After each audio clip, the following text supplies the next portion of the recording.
Kasich. Blog Talk USA. Are you tired of waiting for change? 1012, and it gives me 1,250 feet. Exit. Announced the arrival of the flight from Los Angeles and Chicago.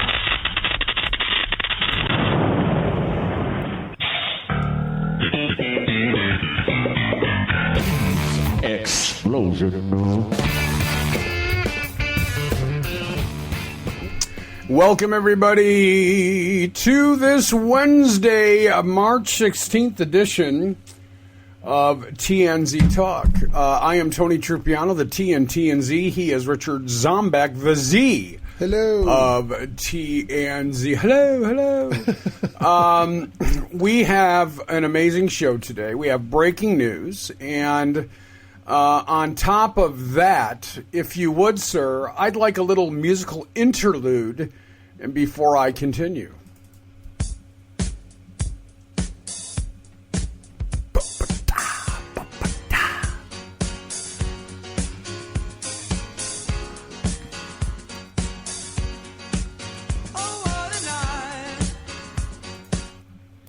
There you go, Tony. And it was quite a night. Thank you. Thank you so very much.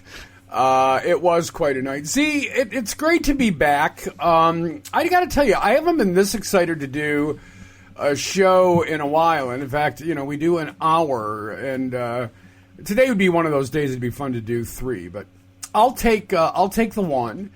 And before we get into don't say that out loud. Someone might take you up on it. Well, wouldn't be the first time. But we do have breaking news, and so we should get to that first. President Obama will nominate Judge Garland, Judge Merrick Garland, in about 30 minutes, which means in presidential time about 45, maybe 50, to the U.S. Supreme Court. And he is a candidate that would be palatable really more to Republicans than Democrats, although Democrats certainly would embrace this nomination. You and I talked last week about the candidate being a sacrificial lamb. I'm not so sure I'm buying it with this nominee.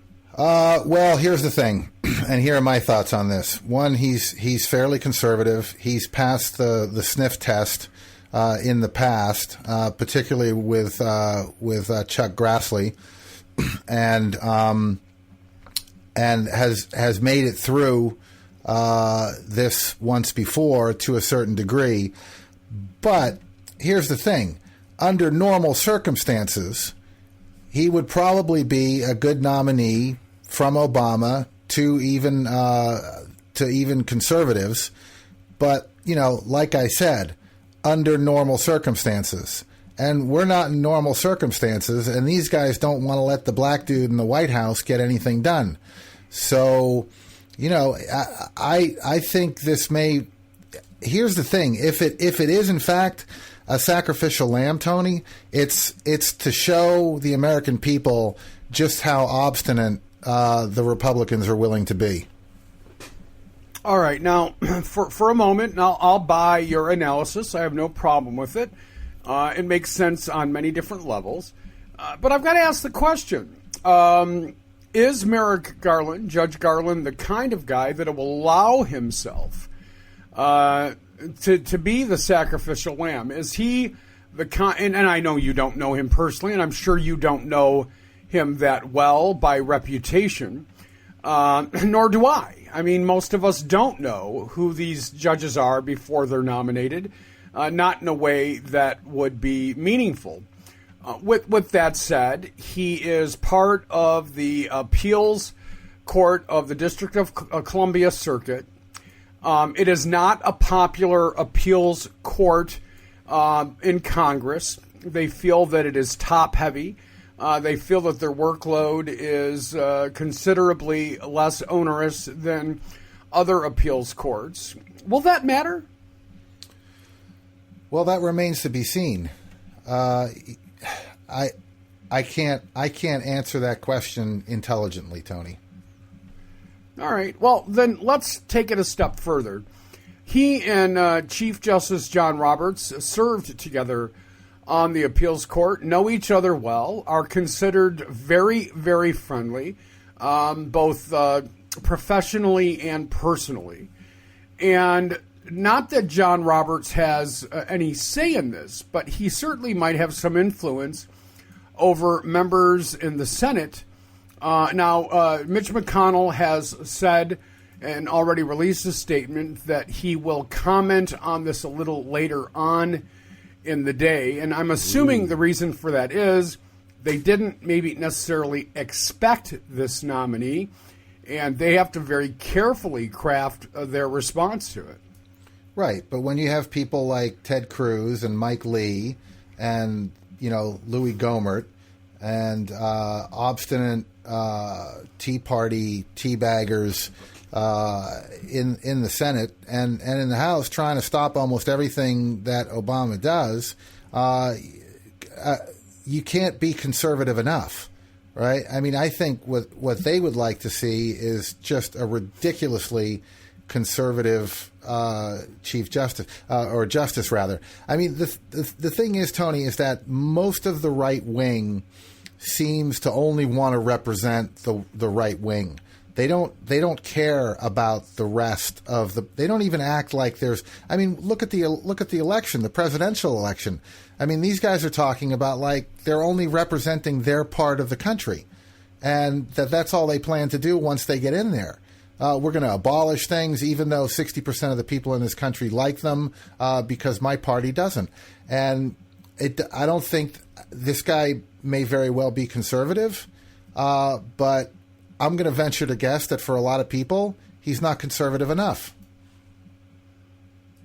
Well, and I don't think that's a I don't think that's a prediction that is too far out there. Anyway, the president will sometime after 11 o'clock Eastern time be holding a press conference in the Rose Garden where he is expected to nominate Merrick Garland, Judge Merrick Garland, as the nation's 113th justice. For those that are still insisting that you don't nominate and confirm in the last year of a presidential term, Z and I, just before the show, went over a list of judges that were confirmed under that guideline, and it was a very long list dating back to George Washington. Just a side note before we talk about Oh, What a Night, Richard Zombeck. CBS is selling its radio division. And, of course, CBS Radio has been around for many decades, is historically very important. And if you and I had, I don't know, probably 30, 40, 50, 60 million dollars, we could buy it. I thought we were writing a check this afternoon. Well, we can write the check. Don't know what we're going to do with it, but we can write the check. Maybe we can go to some of Bernie Sanders' friends and get a nice subprime loan to buy a radio station. There you go. I just wanted to mention that because they are a historic radio network. They've done some profound work over the years, and that in and of itself is news. Well, oh my God, where do we begin? How about just an overview? And let me start. Huge night for Hillary Clinton. Swept the primaries in all 5 states. I do not believe that was expected. Certainly wasn't expected by Z and I. Does it mean that Bernie Sanders is now dead in the water? No. Does it make it more difficult for him to get the nomination? Yes. Does he need to now outperform in the West, in Wisconsin and other places like Pennsylvania? Absolutely. Is that possible? In my opinion, yes. Is it probable? In my opinion, no. On the Republican side of the aisle, with the exception of Ohio, and we're still waiting on Missouri for the GOP race, Donald Trump had a spectacular evening, winning handily where he won. Only losing in Ohio, where, as you're well aware, Z, a lot of Democrats voted Republican and voted anti-Trump, not because they necessarily love John Kasich, but because they hate Donald Trump. It's not unusual to see this happen. It happened in Michigan 4 years ago between Mitt Romney and Rick Santorum. And obviously Santorum would not have been the better choice, but Mitt Romney was so hated here that Rick Santorum almost won the Michigan primary because of crossover voters like, well, yours truly. Yeah, but I mean, when you do that, don't you lock yourself in as a Republican even for the general? No, just for the primary. Oh, really? Yep. Oh, okay. Then I misunderstood that. Well, interestingly, in Ohio, it's illegal to do that, but no one gets arrested for something like that.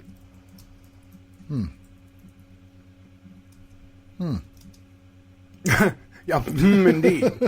Well, I mean, so your analysis, you got mine. Let me hear yours. Well, I'll tell you my analysis right now. That's going on Twitter is someone just posted up because they want Bernie to drop out now. And saying the delegate count is different now. Hillary 1565 to Bernie 858. Either way, it's a whipping. And my response to that just 2 minutes ago was like the one Obama took against Hillary in 2008, because that's where it was in 2008. Obama was way behind Hillary in delegate votes through the South.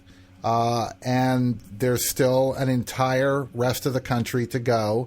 And there's over 2,000 delegates. So I don't think I think a lot of like what you said, it's going to be a slog, but it's not quote unquote insurmountable. He's less than halfway behind her, and she's only halfway there. So she's through her firewall. We're through that part of the country.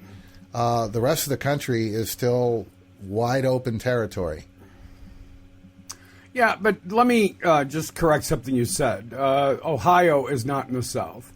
Illinois is not in the South. And so let's be careful, because you're repeating a online meme about her only winning in the South, and that's just not true. Just because she lost Michigan in a very close race, by the way, does not mean that she doesn't have appeal outside the South, because she obviously does. We can call Florida the South, I guess, but there are so many transplants that live in Florida that it's hard for me to characterize it that way, and maybe that's just my opinion, and so I'll accept that. You have to, though, admit that this doesn't wear well for Bernie. I do, but I'm going to keep my blind idealism hopeful. Well, as I did on Ed Schultz show last night. Yes, you did. I mean, I was the one that said that this thing is far from over, even disagreeing a little bit with Ed, who said the math just isn't with Bernie. But you know what? The math isn't necessarily, as you said, totally against him either. And so, we just need to be mindful. Bernie is not going to drop out. There is this rabidness that you and I talked about yesterday, the pro-Hillary rabidness, the pro-Bernie rabidness. Now, listen, when this is all said and done and we have a nominee, Democrats will coalesce around who that person is. This is what makes politics fun on the Democratic side, because we actually have adult conversations and we're actually debating policy nuances, unlike the Republicans, who are about anger and fear and divisiveness and not about policy in any way, shape, or form. And hate. Lots of hate. Yeah, plenty of that. And in fact, even during Donald Trump's little Mar-a-Lago, or whatever the hell the name of his Florida palace is, he just can't be. I mean, he's nice, and then he turns it around, and that gets really for me, it's stale and old, and and horrible. I want to make a point, though. I'm getting a little tired of the media ignoring a certain fact. They say Donald Trump is not electable. Yet he's getting, for all intents and purposes, in the primaries and caucuses, elected. He's being elected to the presidential ticket. So don't stop saying the guy's not electable, because I think it sets a dangerous precedent in the minds of the unwashed and uneducated, who he happens to love. And who happen to love him.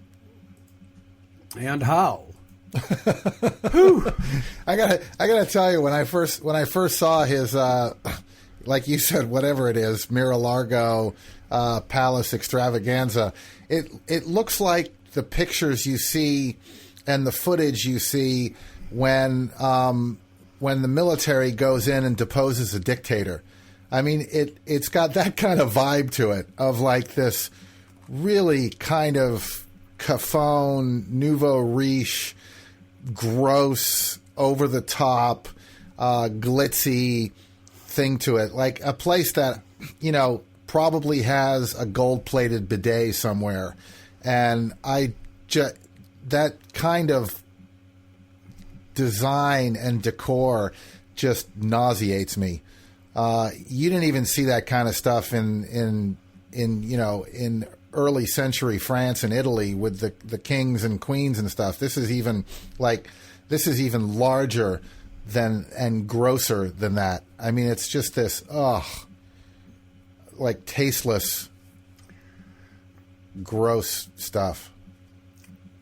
Well, lots of news comes out of the day yesterday, including little Marco, suspending his campaign. And he gave a really reasoned and well-written speech at the end of the primary day yesterday. And Z, if you could, let's cue up some of Marco Rubio's of a real comments. Political storm, a real tsunami, and we should have seen this coming. Look, people are angry and people are very frustrated. From a political standpoint, the easiest thing to have done in this campaign is to jump on all those anxieties I just talked about, to make people angrier, make people more frustrated. But I chose a different route, and I'm proud of that. The politics of resentment against other people will not just leave us a fractured party. They're going to leave us a fractured nation. They're going to leave us as a nation where people literally hate each other because they have different political opinions. And this is the campaign we've run. A campaign that is realistic about the challenges we face, but optimistic about the opportunities before us. A campaign that recognizes the difficulties we face, but also one that believes that we truly are on the verge of a new American century. And a campaign to be president, a campaign to be a president that would love all of the American people, even the ones that don't love you back.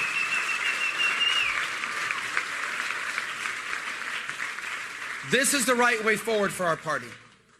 This is the right way forward for our country. But after tonight, it is clear that while we are on the right side, this year, we will not be on the winning side. While this may not have been the year for a hopeful and optimistic message about our future, I still remain hopeful and optimistic about America.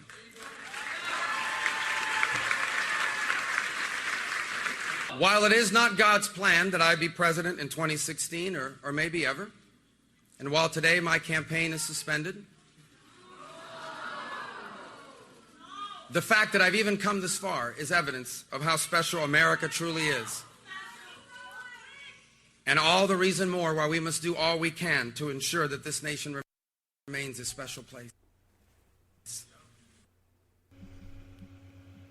And little Marco cut you off there, Tony. So, well, there was a little more, but the site that I was grabbing that from kept hiccuping, unfortunately. So anyway, that's pretty much the crux of what Marco had to say. I said to you a little earlier off air, as being a candidate twice for public office and losing twice, one of the real untold stories of being a failed candidate and working very, very hard. And let's just be honest about it. No matter how we may feel about Marco Rubio or the other 16 people that have run for the presidency on the GOP side, it's not an easy pace. It's a constant, stressful presence to raise money.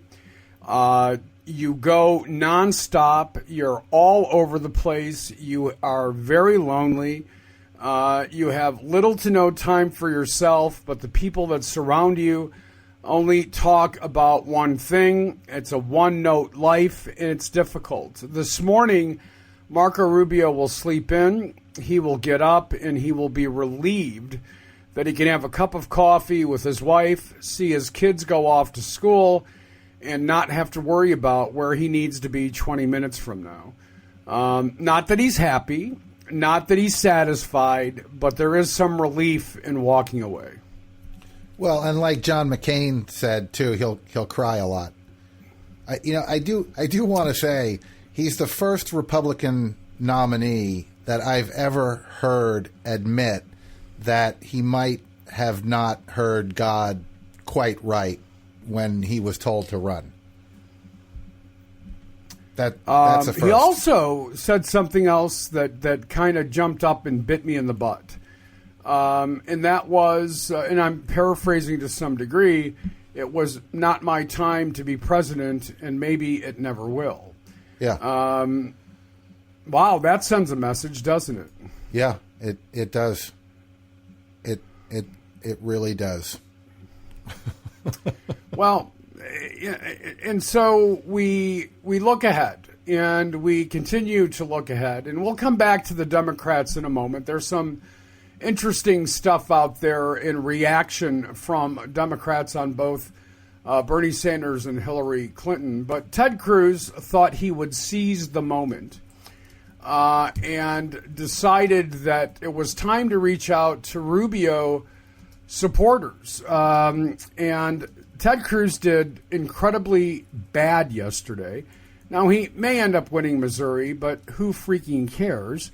And at the end of the day, this is what he had to say to his supporters in another spin that makes no sense. Yeah, here we go. America now has a clear choice going forward. Let me say a word about Marco Rubio. Marco is a friend. He's a colleague.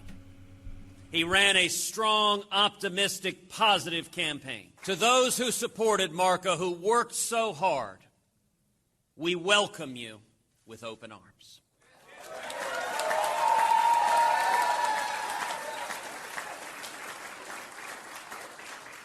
With gratitude and with hope and with a positive vision together for our great nation.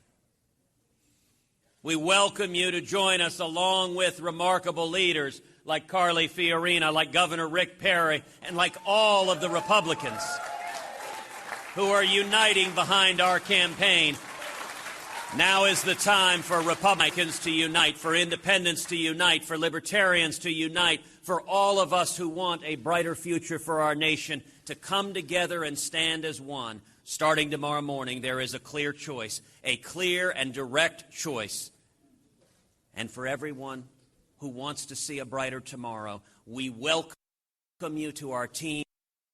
We welcome you with open and welcoming arms. And I will come down from the mountaintop and rise. Ted Cruz, Preacher Cruz. He's exhausting.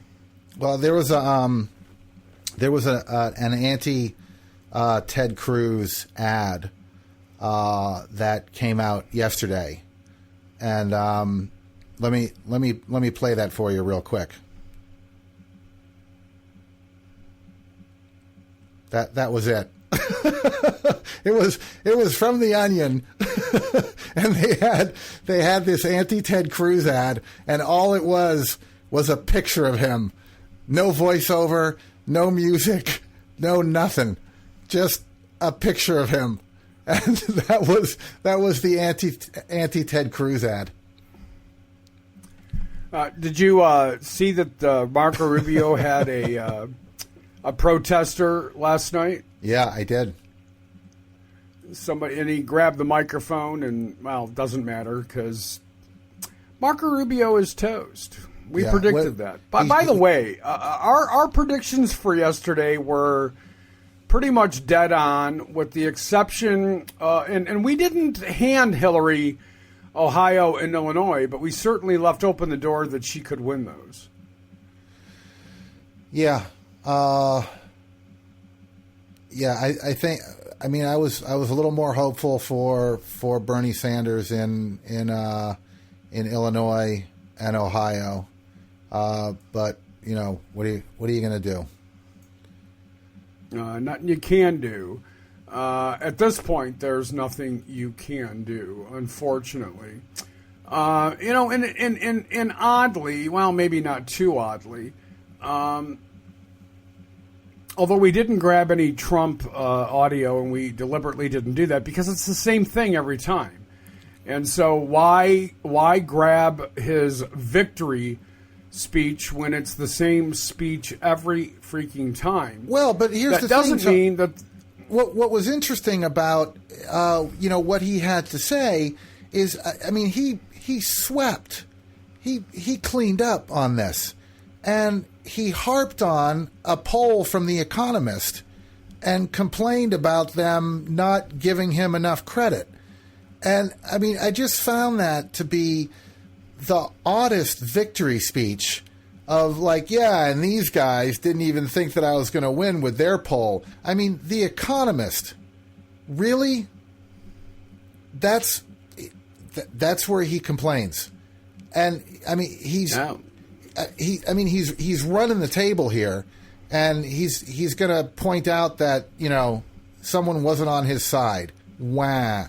I mean, he is just such an insecure douche that it really, I mean, it just amazes me how much leeway and credit and excuses even his supporters are willing to give him when he says ridiculous things.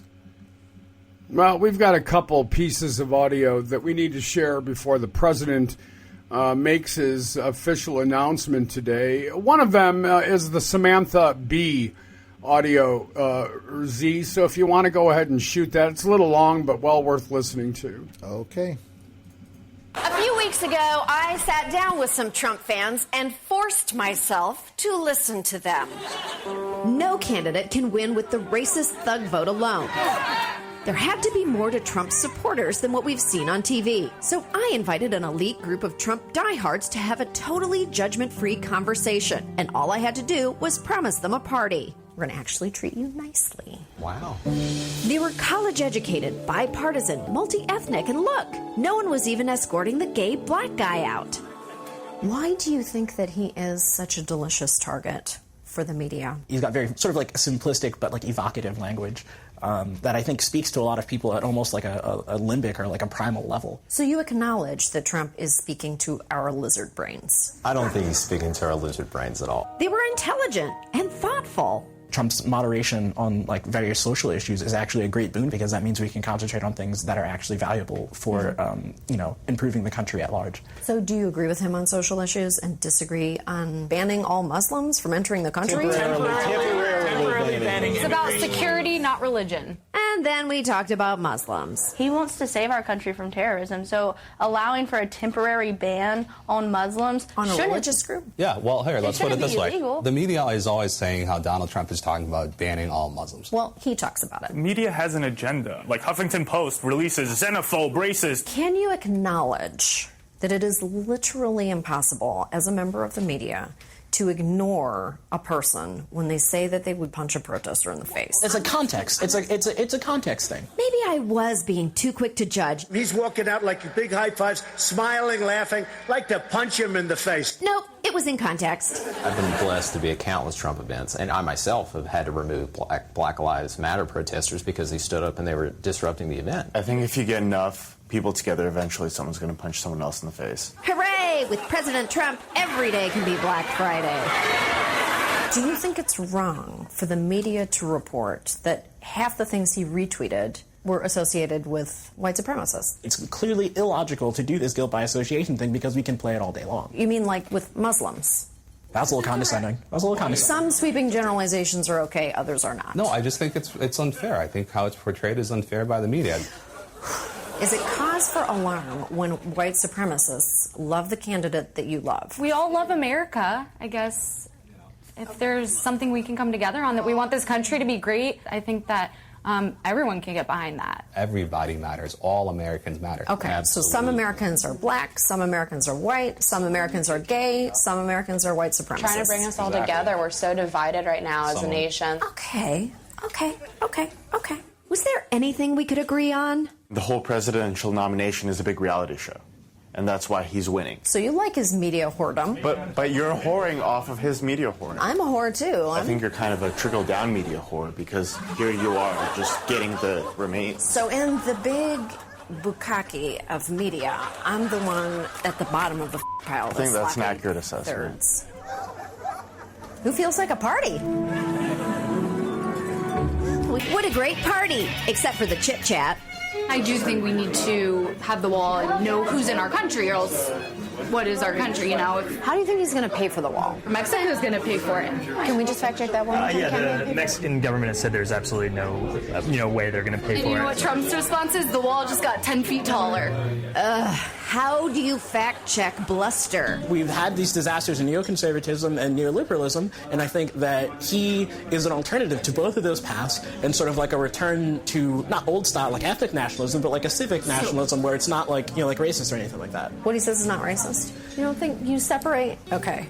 You did a beat, you did a big sigh. All right. It's not racist. He's not. He speaks in an old way. He speaks in an old way. Like an old racist. Well, I mean, in the definition of, where we have like microaggressions in safe spaces, probably yes. But is that okay for you that he's representing the country in an old-timey racist way? If it is a negative, I would say it's like a minor negative. I'm so confused by you. Watching someone choke down a piece of their soul just to belong broke my fact checker. You can do this. What could Trump do right now to lose your vote? Well, I mean... Murder? I feel like that's kind of, illogical. He's not going to kill somebody. I mean... Well, Trump has said at a campaign rally he could shoot somebody and he wouldn't lose any voters. He has said that, and that's called a joke. People joke in America. We can joke. So he was saying a joke. And really and truly, that's what you just said, that's what makes Mr. Trump great. Because most politicians wouldn't joke like that. They're fake. I feel like you're getting all fired up now. I love it.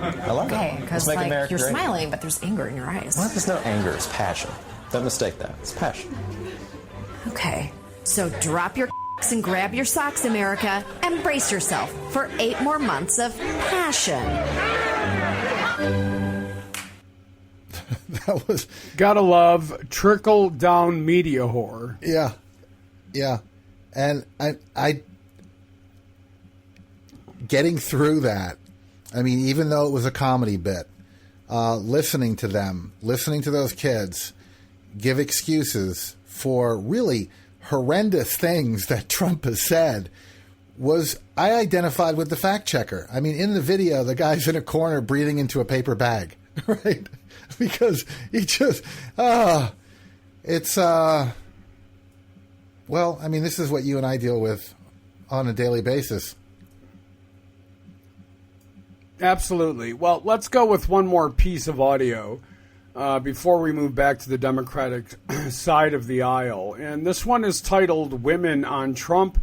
If you've not heard it yet, you need to. Yeah, this was an ad that was put out, and actually it played several times in Ohio, I believe. So here it is. Bimbo. Dog. Fat pig. Real quotes from Donald Trump about women. A person who is very flat-chested is very hard to be a 10. I'd look her right in that fat, ugly face of hers. Look at that face. Would anyone vote for that? She had the height, she had the beauty. She was crazy. But these are minor details. I like kids. I mean, I won't do anything to take care of them. I'll supply funds, and she'll take care of the kids. You know, it really doesn't matter what they write. as long as you've got a young and beautiful piece of That must be a pretty picture. You dropping to your knees. There was blood coming out of her eyes. Blood coming out of her... wherever. Women, you have to treat them like This is how Donald Trump talks about our mothers, our sisters, our daughters. If you believe America deserves better, vote against Donald Trump.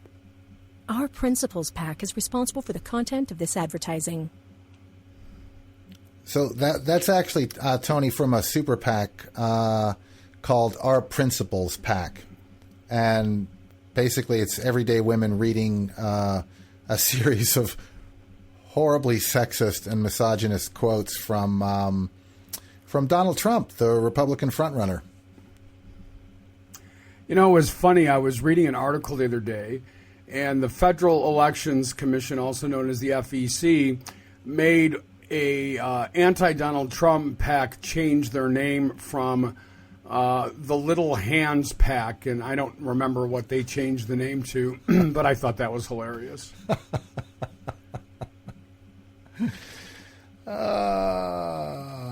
Yeah. Only in America. By the way, President Obama is now standing in the Rose Garden with Vice President Biden and the next nominee to the Supreme Court. Obviously, I cannot hear what he's saying, but he looks awfully animated. And we'll get a full report to you tomorrow, I'm sure.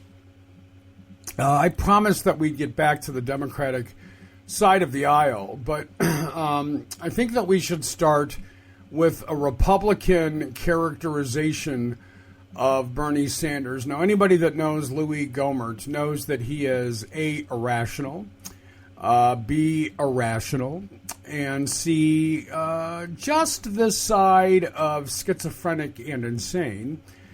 Yet he is an elected member of the United States House of Representatives. Does he have a right to an opinion, Z? Yeah, absolutely. I'm starting to wonder about that. I mean, he says some pretty ridiculous things on a fairly regular basis that would lead me to believe that he may very well have some mental issues. I'll buy that. Well, this is what he had to say about Bernie Sanders. And we, the people, have figured a lot of this out, that the politics in Washington right now are corrupt. There's so much crony capitalism that a guy like Bernie Sanders can sit there or stand there for almost an hour last night reading from, the Communist Manifesto, and people are cheering.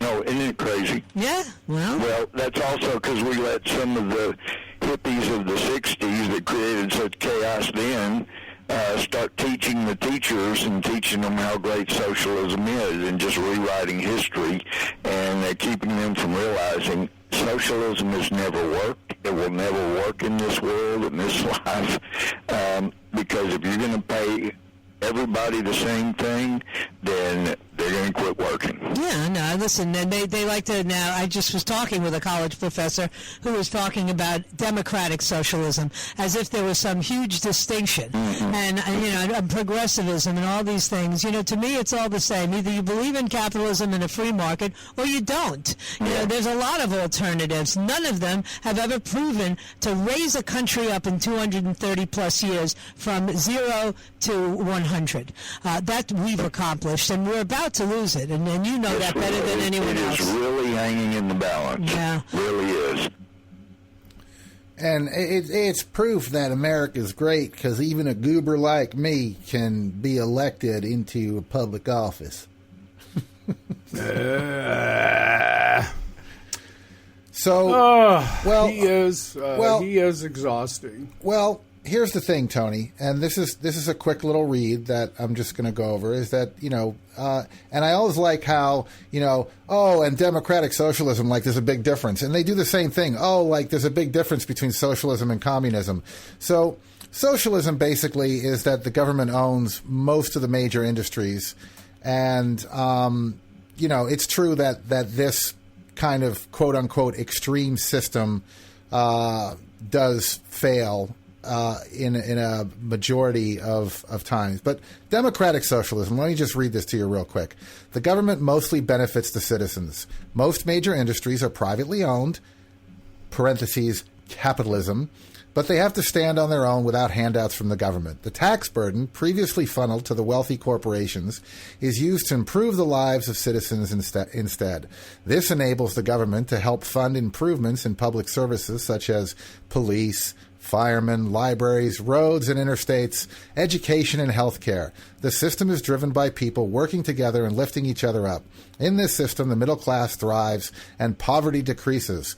This system is more democratic, parentheses, ruled by the people, than our current system, which is corporate socialism. And voila.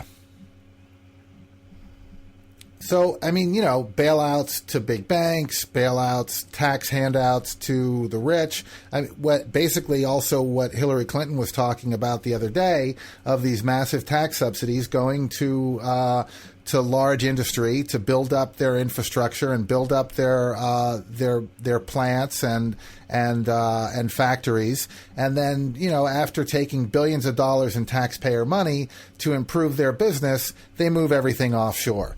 And they're not penalized for it. They're not prevented from doing it because wide open free market capitalism. Socialism for corporations. Well, it makes one wonder why. It doesn't make one wonder. It confirms why we are stuck in an economy that is creating minimum wage jobs or $10 an hour jobs. It explains a great deal. We also know that corporate profits, at least those that are staying in this country, are being very closely held. And it comes as no surprise when you read something like that, why that is happening. What a shame. I mean, what an absolute shame. With that said, there was, after the results came in yesterday, a great deal of speculation on all sides of the Democratic ticket, including Congressman Alan Grayson, who happened to be on the Ed Schultz show right before my appearance last night. You happened to grab some of that audio. So why don't we listen to what Congressman Grayson had to say? Congressman Alan Grayson of the state of Florida. Congressman, good to have you with us tonight. Thank you, Ed. What is your take on this really looking to be like an overwhelming win by Donald Trump tonight? What does it say about your state? And do you think he'd have a shot at winning Florida in the general election? Well, what it shows is that he is against extremely weak candidates. Marco Rubio, good riddance. I have no idea why anybody ever thought that Marco Rubio should be president of the United States. It's true that he has a sort of a lean and thirsty look, as Shakespeare would put it. But the fact is that he's done nothing for anybody that would suggest anything resembling the kind of leadership that we expect from President of the United States. He hasn't passed a single bill in 5 years. His attendance record is the worst in the Senate, worse than 82-year-old Dianne Feinstein. And he stands for nothing. He doesn't even have a base within his own party. So I just don't get it. We have to do better than that for sure. It's not so much that Trump was strong, it's that Rubio was so weak. Do you think that Rubio and Bush will get together and head up some kind of a coordinated effort to thwart Donald Trump as the nominee? Do you think that will intensify? Is that the conversation in Florida? It doesn't matter. It just doesn't matter. Neither Trump nor Rubio has any real pull anymore. And in fact, the Trump supporters are clearly more and more furious with the so-called leaders of their so-called party, that the leaders are trying to dictate to them who the nominee should be. That's something that this is the voters' year to decide. That much is clear with both the Republican and the Democratic parties. This time the voters get to decide. And it doesn't matter what Rubio says or what Bush says. Congressman Grayson, how do you give analysis to Hillary Clinton's big win tonight over Bernie Sanders? Is it just too long of an association for the Clintons in Florida for Bernie Sanders to overcome? Obviously, the numbers played out that way. Well, I mean, what we've seen up to this point, Ed, is that there's actually two different primaries happening. There's the Southern primary, and then there's the everywhere else primary. And in the South, Hillary, before tonight, had won by an average of 42 points. It looks like she probably will reach around 32 in Florida, so actually not as well as she's done elsewhere around the South, and considerably less than that, if I understand the numbers correctly, in North Carolina. But the South has been Hillary's right from the start. The thing is that, Ed, tonight is the last night that any southern state will vote in this primary. Now we'll be hearing from the West. None of the Pacific states has voted yet, not a single one. We'll be hearing from the mountain states. Only Nevada and Colorado have voted among all the mountain states so far. We'll be hearing more from the Midwest, and we'll be hearing from the big states in the Northeast like Pennsylvania and New York. And in those areas, Bernie Sanders has done quite well. Before tonight, outside of the South, Bernie had won 7 out of 10 races by an average of 19 points. So if that's the way it's going to be from now on, then this is going to be a very, very competitive campaign. So it looks like Hillary Clinton could win the table tonight and pick up a lot of momentum. But you are confident that the best is yet to come for Bernie Sanders, and even though the math is pretty tough, he still has a viable way to get the nomination? I don't think the math is really that tough. Like I said, there's a front-loading of the old South states that marks the primary season. At this point, at the end of the night, I think Hillary Clinton will probably be up by fewer than 300 pledged delegates. California alone has 545 delegates, and California votes on June 7th. So does New Jersey, another big state. So I don't think that this is going to be over until June 7th. You may recall that when President Obama was running against Secretary Clinton, that race wasn't over till June 7th either. And I think you might see the same thing this time. Congressman Alan Grayson from Florida with us tonight here on our extended coverage on RT America. Congressman, good to have you with us. I appreciate it so much. Thank you very much, Ed. I've always liked Alan Grayson for a lot of different reasons. And now that my microphone is back on, and he would like you. Well, he was actually very active in the financial during the financial crisis, in the foreclosure battle. He actually lost his seat and then came back and won it. I like Alan Grayson. He is definitely the left's version of saying what you think. Let me ask you a question as we're getting close on time. I told you it was going to fly by today. Who is Anonymous, and why should we care? Anonymous is an anonymous group of hackers, contingent, as it were, without leaders. If you're a hacker, you can join. If you're a regular citizen, you can be part of Anonymous. And they basically put these calls out for what are known as disruptions of service, DOS attacks, where they inundate a website or hack into files, or they've hacked the Pentagon, they've hacked senates, they've hacked banks,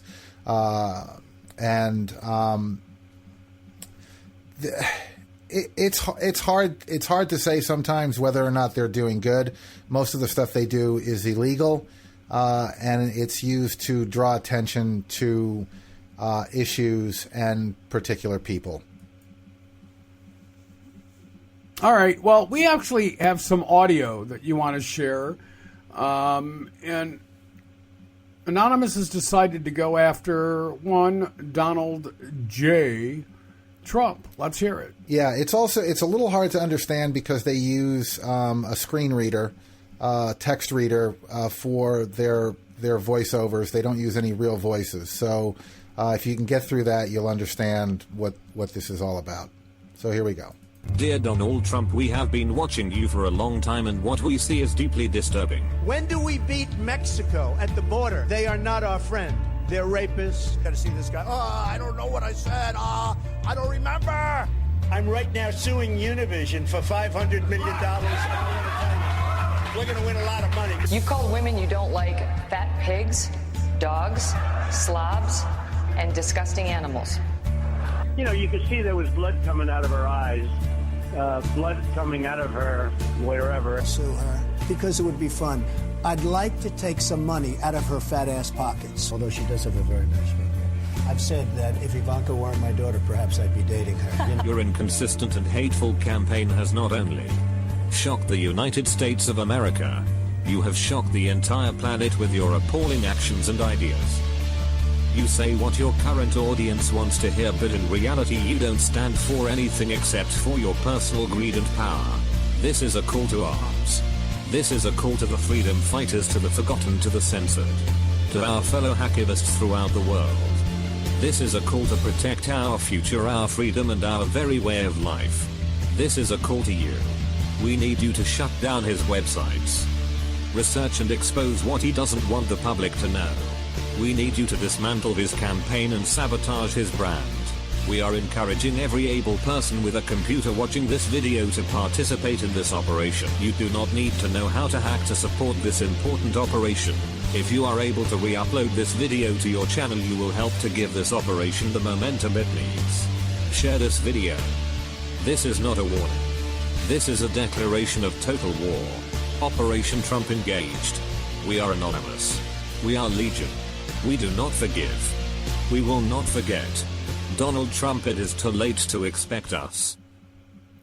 There it is, anonymous. So that's something that we're going to have to keep an eye on. I mean, there was there was a hack on a Jeb Bush website that pointed over to Donald Trump.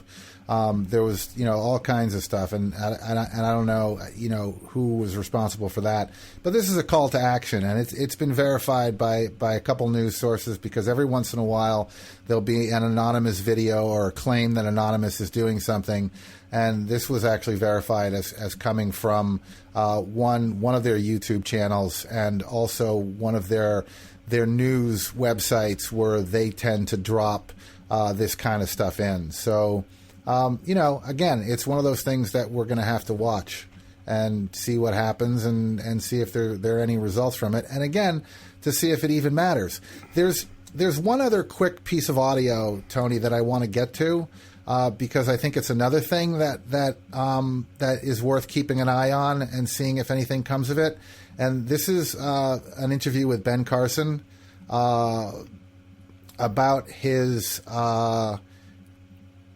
Mind meld alert. I was just going to ask you to go there. Mind meld. Okay.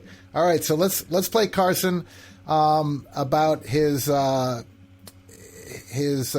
endorsing Trump, and then endorsement. Yes. And then I want to read you something after that. So let's play that, and then I'll get to that. Okay. I like it when March is reading month. All right, here's Ben Carson. Right.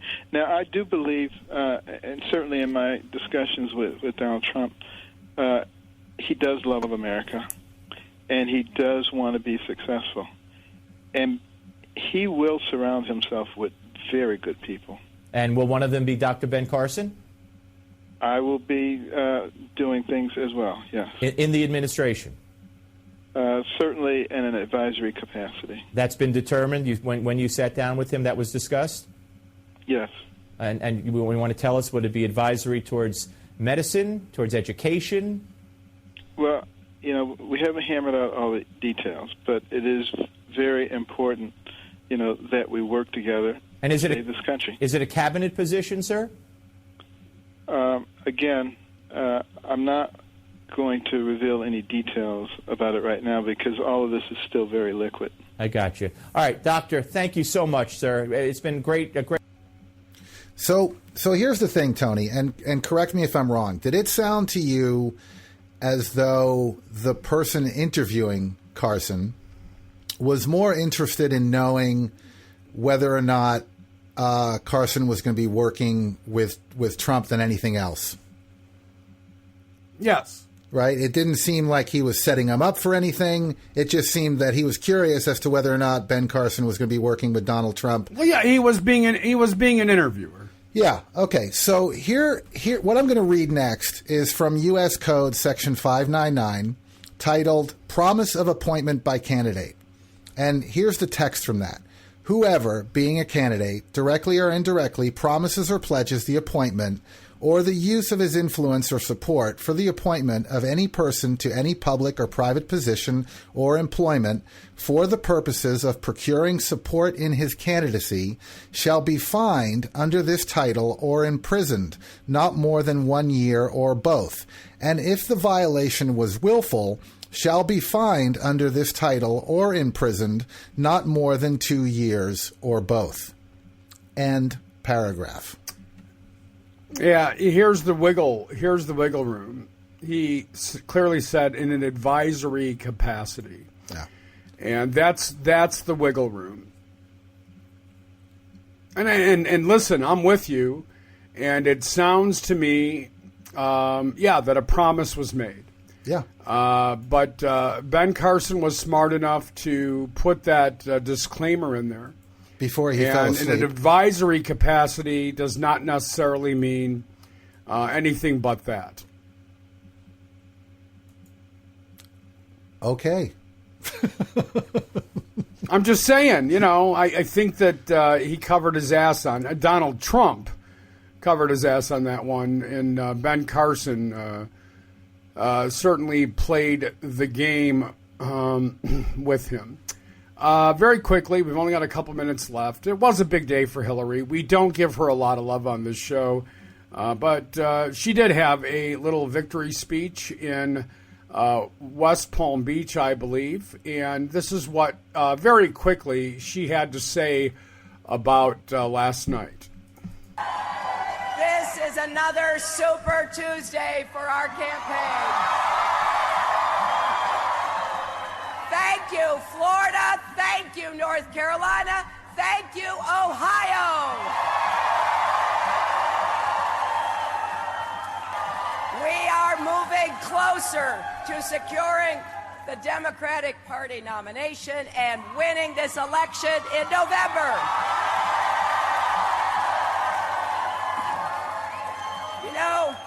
Because of all of you and our supporters across the country, our campaign has earned more votes than any other candidate, Democrat or Republican.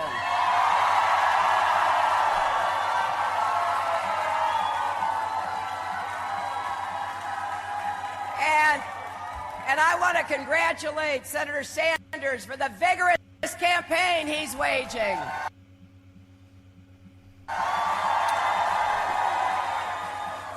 Now today, all of you then we in the States, we get the hiccups Wisconsin, again. You can basically stop it there, Z. She is not surrendering. She's not asking Bernie Sanders to surrender, Z. No, she's not. And I give her points for that.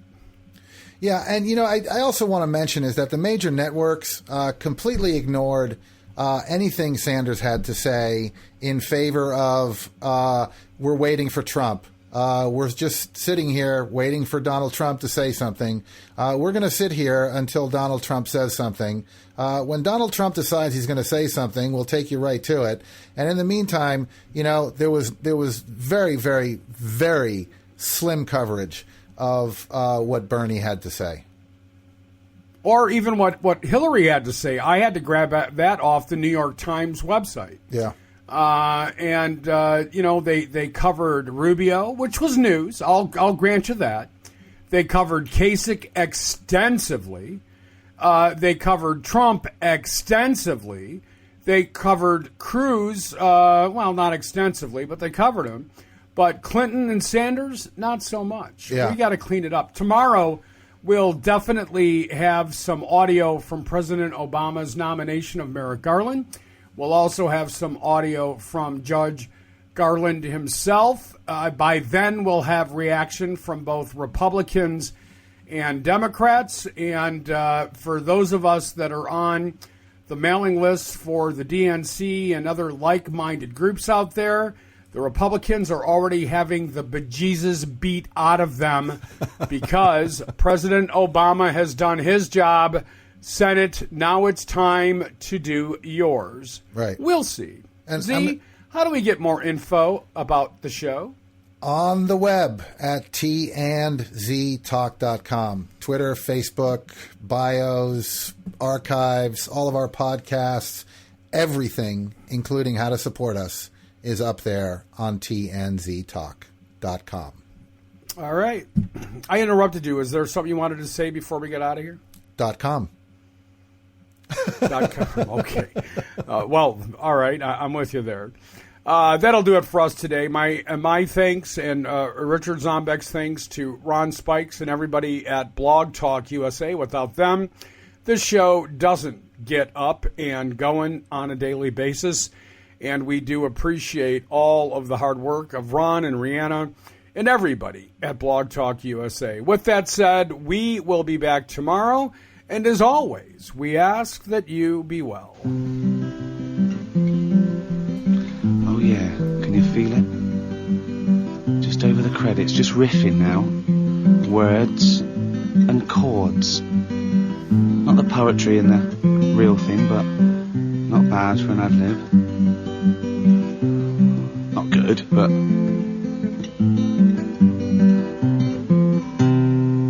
And it's not long enough, so just do a little bit more. And that's nearly done. That's the final credit there. That's the end.